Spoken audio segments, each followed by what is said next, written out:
You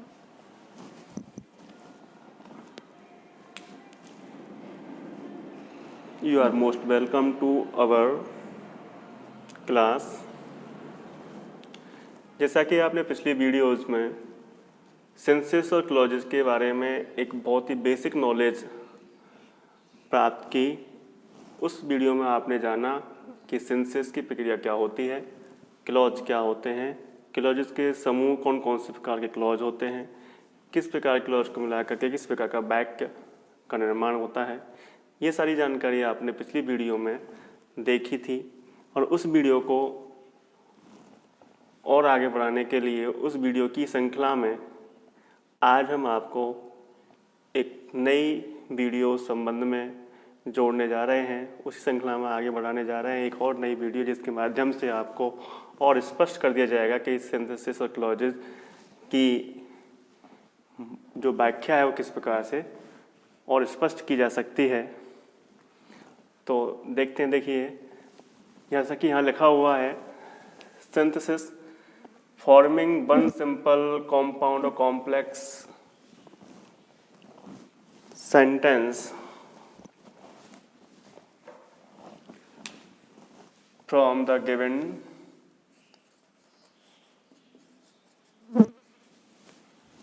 two or more than two sentences।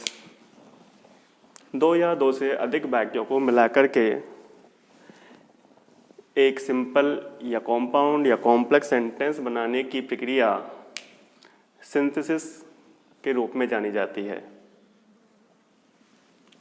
तो जब हम बात करते हैं किसी सेंटेंस के ढांचे की, उसके बनावट की, स्ट्रक्चर की जब बात की जाती है, तो स्ट्रक्चर के आधार पर जैसा कि आपको स्पष्ट है कि वाक्य तीन प्रकार के होते हैं, सिंपल सेंटेंस, कॉम्पाउंड सेंटेंस और कॉम्प्लेक्स सेंटेंस।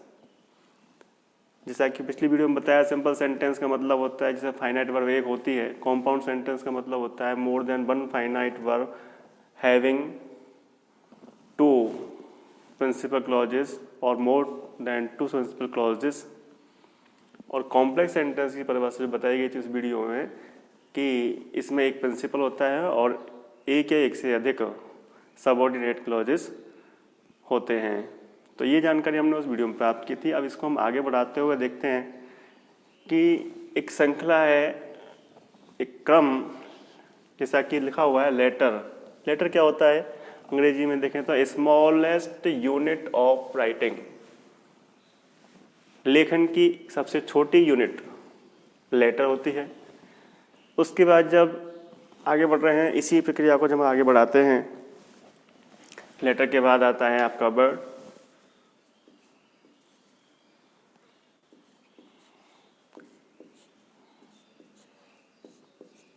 इस प्रकार से लेटर के बाद वर्ड। वर्ड्स क्या है? A meaningful group of letters is called word. ऐसे ही आगे बढ़ते हैं, a meaningful group of words कहलाएगी फ्रेज। इसी प्रकार से a meaningful words group having at least one finite verb कहलाएगा क्लॉज। और जब क्लॉज को मिला करके वाक्य का निर्माण किया जाएगा तो आगे बनेगा वो सेंटेंस। सेंटेंस क्या होता है? A meaningful combination of words, phrases और क्लॉजेस सेंटेंस कहलाएगा। तो जैसा कि आप यहाँ देख पा रहे हैं, हमें कुछ शब्द आ रहे हैं फ्रेजेस। मुख्य जो बात है यहाँ पे, जब हम स्ट्रक्चर की बात करेंगे तो यहाँ लिखा हुआ है फ्रेज, क्लॉज। तो ये हमको स्पष्ट आ जाना चाहिए कि फ्रेज क्या है और क्लॉज क्या है। तो सबसे पहले हम यही जान लें, फ्रेज जैसा कि वो बताया गया था, शब्दों का सार्थक समूह जिसमें कोई भी फाइनाइट वर्ब नहीं हो। शब्दों का सार्थक समूह, दोबारा से देख सकते हैं, a meaningful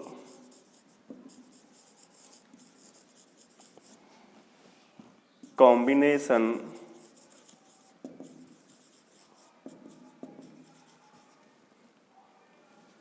of birds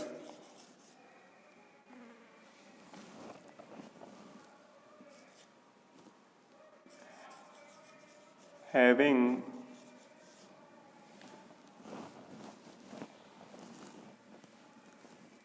birds without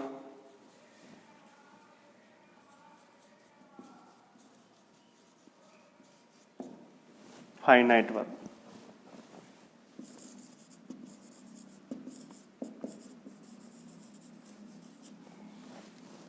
और clause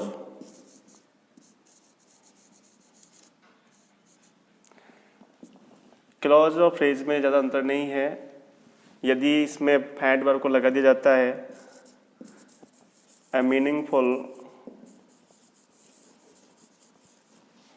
combination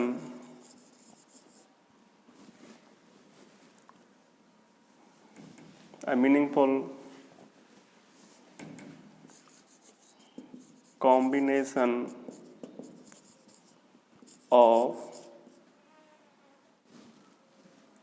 birds with at least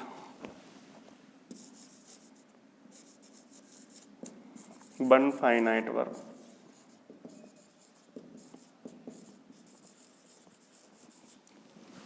तो जैसा कि यहाँ शब्द आ रहा है फाइनाइट वर्ब, इसकी हमको जानकारी होनी चाहिए। फाइनाइट वर्ब क्या होती है, पिछली वीडियो में बताया गया था, जो क्रिया सीधे सीधे कर्ता से नियंत्रित है उस क्रिया को हम फाइनाइट वर्ब कहते हैं। और जो क्रिया कर्ता से कंट्रोल नहीं है, कर्ता के सिंगुलर प्लुरल होने का प्रभाव जिस क्रिया पर नहीं पड़ता है, प्रभावित नहीं है, उसको हम कहते हैं नॉन फाइनाइट।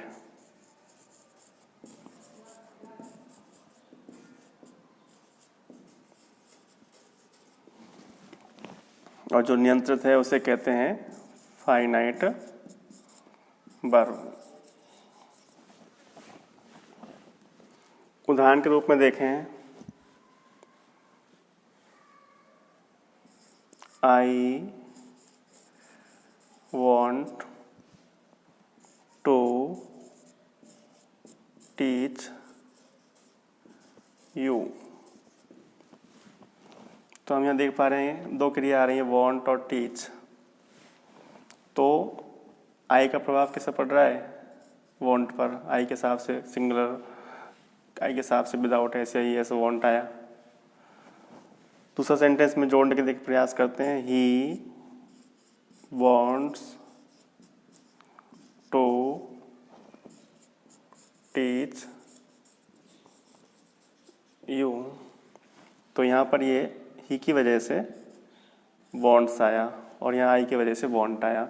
इसका मतलब ये क्रिया कंट्रोल्ड है, ये क्रिया कंट्रोल्ड है। और यहाँ पे हम देखें टू टीच, इन पर कोई प्रभाव नहीं पड़ा। जब कोई प्रभाव नहीं पड़ा इसका मतलब ये तो कहलाएंगी नॉन फाइनाइट,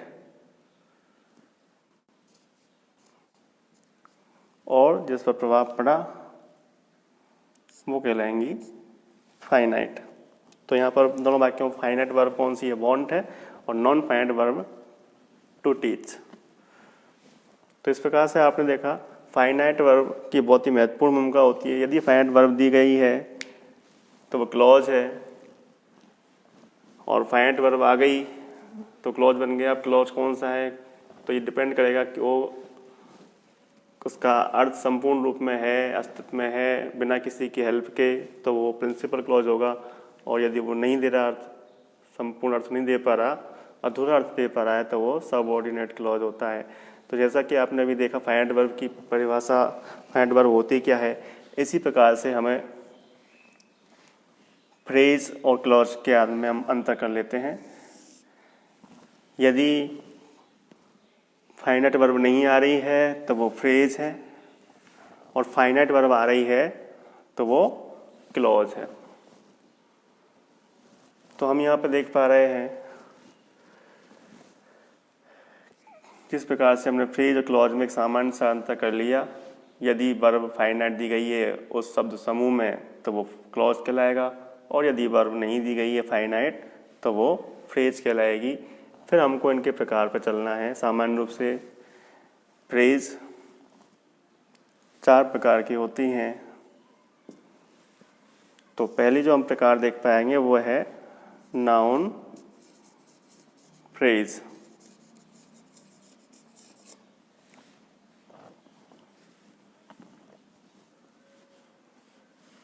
दूसरी जो है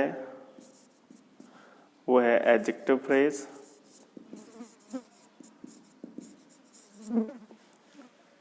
तीसरी जो है वो है एडवर्ब फ्रेज। और चौथी जो है वो है प्रेपोजिशनल फ्रेज।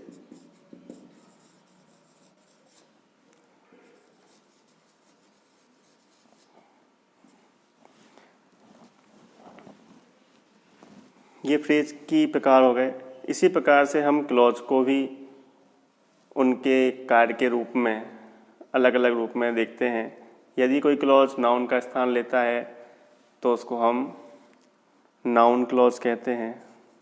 वाक्य में यदि कोई क्लॉज शब्दों का समूह जिसमें फाइनाइट वर्ब दी गई है और वो वाक्य में नाउन का स्थान ले रहा है या प्रोनाउन का स्थान ले रहा है,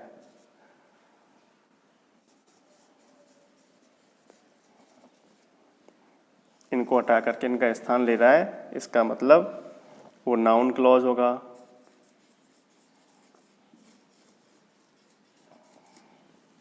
और यदि वो इनको नहीं हटा रहा, इनको हटाता है, नाउन प्रोनाउन को हटाता है और खुद आता है शब्द समूह, तो वो नाउन क्लॉज होगा।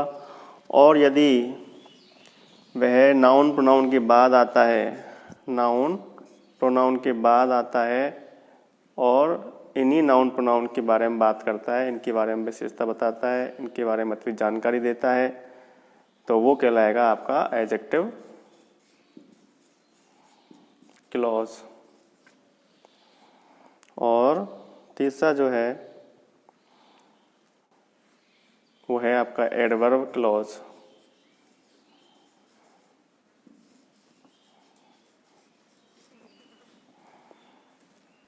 जो मुख्य रूप से पहले वाले वाक्य की वर्ब की विशेषता या एडवर्ब की विशेषता बताएगा।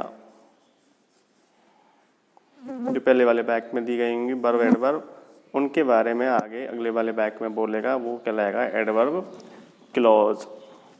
और ये जो 3 प्रकार के हमने क्लॉज पढ़े, नाउन क्लॉज, एडजेक्टिव क्लॉज और एडवर्ब क्लॉज, ये तीनों एक ही कैटेगरी के क्लॉज हैं और उस कैटेगरी का नाम है सबऑर्डिनेट। क्या नाम है? Subordinate clause. तो जब हम बात करते हैं टॉपिक क्लॉज की, तो क्लॉज मुख्य रूप से 2 प्रकार के होते हैं।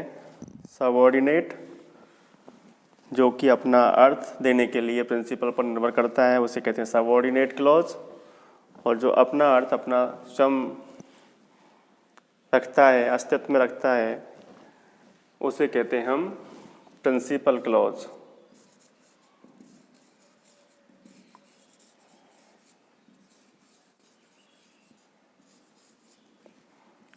तो जैसा कि आपने देखा 2 प्रकार के क्लॉज हो गए, पहला प्रिंसिपल और दूसरा सबऑर्डिनेट। क्लॉज 2 प्रकार के होते हैं, प्रिंसिपल क्लॉज और सबऑर्डिनेट क्लॉज। क्लॉज की परिभाषा बताई गई है, ए meaningful words group having at least one finite verb. यदि वो अपना संपूर्ण अर्थ लिए हुए है, किसी पर निर्भर नहीं है, तो वो प्रिंसिपल क्लॉज कहलाएगा। और यदि वो अपने अर्थ के लिए किसी पर निर्भर करता है तो वो सबऑर्डिनेट क्लॉज कहलाएगा।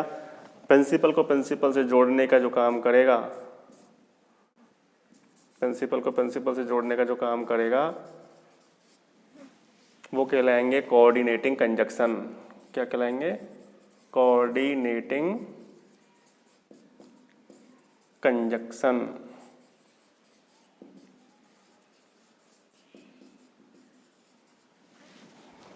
और जो प्रिंसिपल को सबऑर्डिनेट से जोड़ने का कार्य करेगा, वो कहलाएंगे सबऑर्डिनेटिंग कंजक्शन।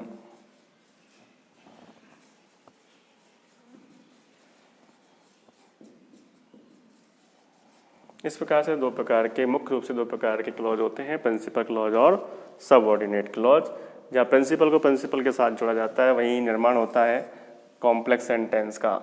प्रिंसिपल के साथ जो कॉम्बिनेशन होता है वो होता है, सॉरी पहले गलत बोला था, कॉम्प्लेक्स नहीं, कंपाउंड सेंटेंस का निर्माण होता है प्रिंसिपल के साथ प्रिंसिपल को मिलाया जाता है। तब समान स्तर के क्लॉज को जोड़ने पर कंपाउंड सेंटेंस निर्माण होता है, और असमान स्तर के प्रिंसिपल और सबऑर्डिनेट जो कि असमान स्तर के क्लॉज हैं, इनको जोड़ने पर जो वाक्य बनता है उसे कहते हैं कॉम्प्लेक्स सेंटेंस। असमान स्तर के क्लॉजेस को जोड़ने पर जो वाक्य का निर्माण होता है उसे कहते हैं कॉम्प्लेक्स सेंटेंसेस। इतनी सी जानकारी आपको स्पष्ट हो जानी चाहिए, तब जाकर के आप क्लॉज और फ्रेज को सही रूप में पढ़ पाएंगे, समझ पाएंगे कि इनकी भूमिका क्या होती है ग्रामेटिकल स्ट्रक्चर्स में, सेंटेंस के निर्माण में। इस प्रकार से क्लॉज और फ्रेज की जानकारी हमको होनी ही चाहिए इस टॉपिक को पढ़ने के लिए। जैसा कि आप अभी देख रहे थे कि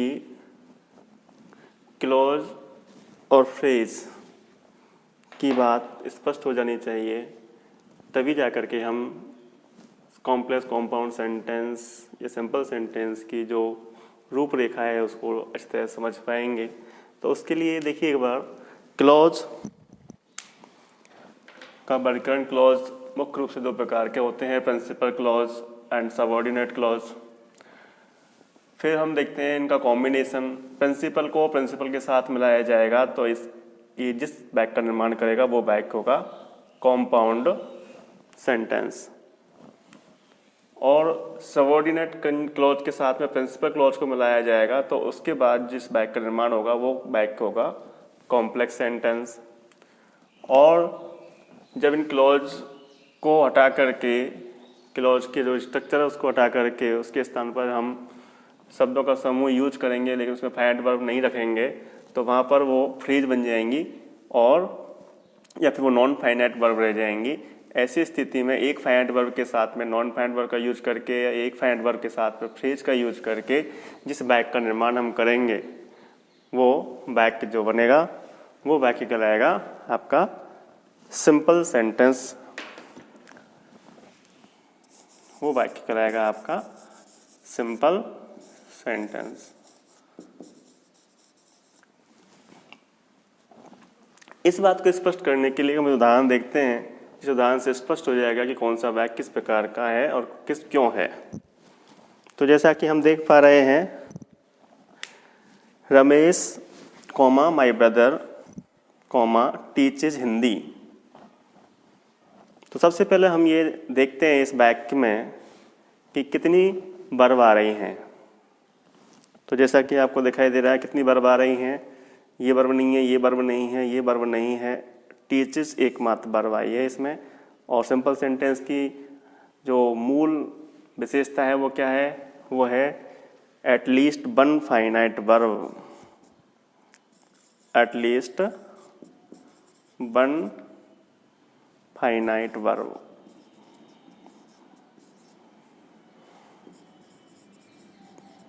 कम से कम एक फाइनाइट वर्ब होनी चाहिए। इसको हम एटलीस्ट ना कह करके ओनली वन फाइनाइट वर्ब कहें तो ज़्यादा सही रहेगा। Only one finite verb having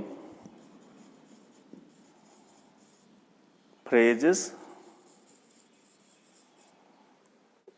और नॉन फाइनाइट वर्ब्स।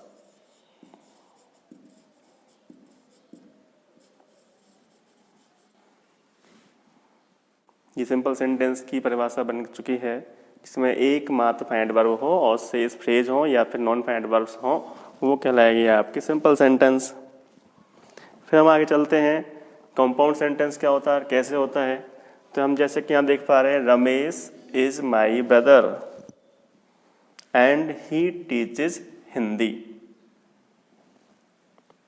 तो जो रमेश है, एक क्लॉज तो आपका ये क्लॉज पहले तो हम देख लें कि हमें वर्ब कितनी आ रही हैं। तो वर्ब कितनी आ रही है इसमें, एक तो ये वर्ब आ रही है, एक ये वर्ब आ रही है, ये वर्ब इससे कंट्रोल्ड है रमेश से, और ये वर्ब ही से कंट्रोल्ड है।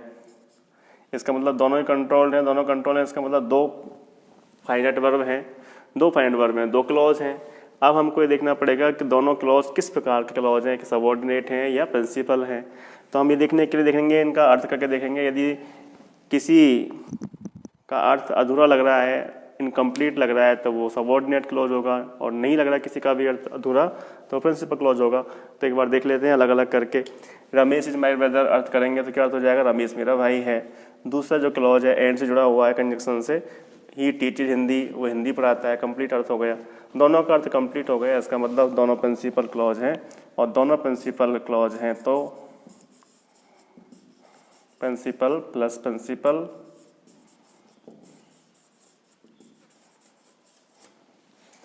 प्रिंसिपल प्लस प्रिंसिपल क्लॉज जो है वो किसका निर्माण करेगा, कॉम्पाउंड सेंटेंस का निर्माण करेगा। तो ये कॉम्पाउंड सेंटेंस हो गया। इसी प्रकार से आगे चलते हैं। यहाँ हम देख पा रहे हैं Ramesh who is my brother teaches Hindi. तो यहाँ से हु इज माई ब्रदर एक क्लॉज है, शेष रमेश टीचेज हिंदी ये क्लॉज है। तो रमेश टीचेज हिंदी, रमेश हिंदी पढ़ाता है, कंप्लीट अर्थ दे रहा है।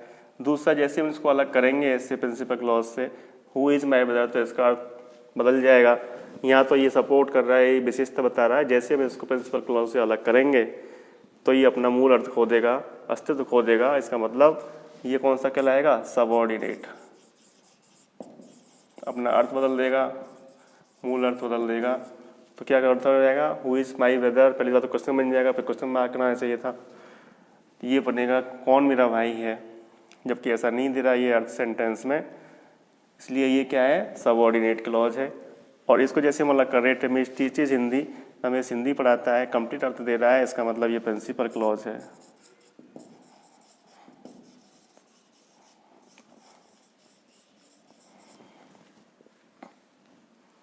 तो प्रिंसिपल क्लॉज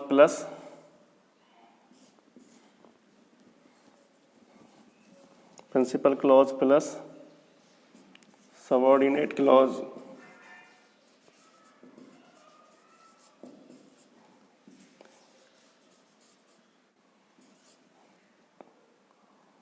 तो ये बनाएगा आपका कॉम्प्लेक्स सेंटेंस।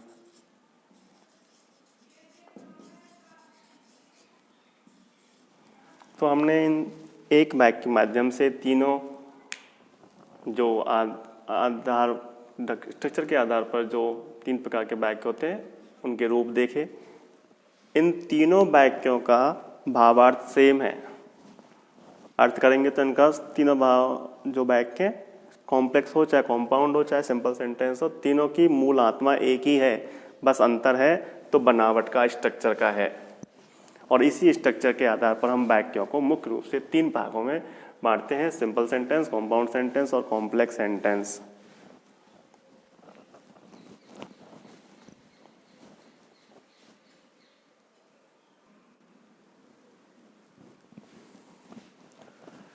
अभी तक आपने जाना कि क्लॉजेस दो प्रकार के होते हैं, प्रिंसिपल क्लॉज और सबऑर्डिनेट क्लॉज।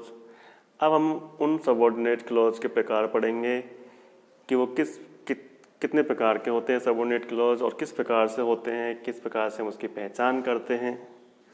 तो हम देख पा रहे हैं कि सबऑर्डिनेट क्लॉज जो होते हैं कॉम्प्लेक्स सेंटेंस में काम आते हैं, और उनकी संख्या कितनी है, 3 है। नाउन क्लॉज, एडजेक्टिव क्लॉज और एडवर्ब क्लॉज। परिभाषा पहले ही बता दी गई है, फिर भी एक बार देख लेते हैं। नाउन क्लॉज वह क्लॉज होता है जो वाक्य में नाउन और प्रोनाउन का स्थान लेता है, अर्थात इनको हटा देगा और इनके स्थान पर खुद स्थापित हो जाएगा, वो होगा नाउन क्लॉज। फिर है एडजेक्टिव क्लॉज। एडजेक्टिव क्लॉज वह क्लॉज होता है जो वाक्य में नाउन प्रोनाउन के बाद आएगा और इसी नाउन प्रोनाउन की विशेषता बताएगा, वो कहलाएगा एडजेक्टिव क्लॉज। और एडवर्ब क्लॉज, मुख्य रूप से एडवर्ब क्लॉज पहले वाले वाक्य में दी गई वर्ब की विशेषता बताएगा या एडवर्ब की विशेषता, एडजेक्टिव की या एडवर्ब की विशेषता बताएगा।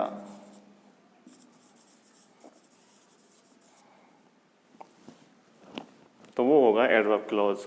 अब हम थोड़ी सी जानकारी देख लेते हैं किस प्रकार से इसको पहचानते हैं। बता दिया नाउन प्रोनाउन का स्थान लेता है, उनको हटा करके उनके स्थान पे आता है तो नाउन क्लॉज, उनके बाद आता है नाउन प्रोनाउन के बाद आता है तो एडजेक्टिव क्लॉज, और वर्ब एडवर्ब एडजेक्टिव की विशेषता बताता है माना कि कोई क्लॉज, तो उसे हम एडवर्ब क्लॉज का नाम देते हैं।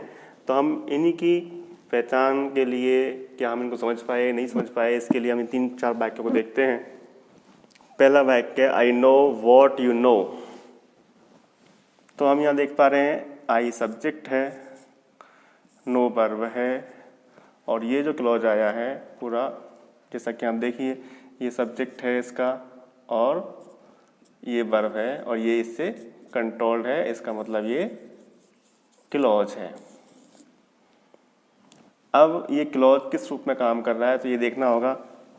ये सब्जेक्ट हो गया, ये वर्ब हो गई, सब्जेक्ट वर्ब के बाद कौन आना चाहिए, ऑब्जेक्ट आना चाहिए। तो ये क्या बन गया, पूरा मिलकर के ऑब्जेक्ट बन गया। और ऑब्जेक्ट के स्थान कौन होता है, किसका होता है, या तो नाउन का होता है या वो प्रोनाउन का होता है। अब नाउन प्रोनाउन का होता है, इसका मतलब ये खुद नाउन प्रोनाउन को हटा करके इसका स्थान ले रहा है, तो ये कौन सा क्लॉज कहलाएगा, नाउन क्लॉज कहलाएगा। ऐसे ही आगे देखते हैं, द स्टोरी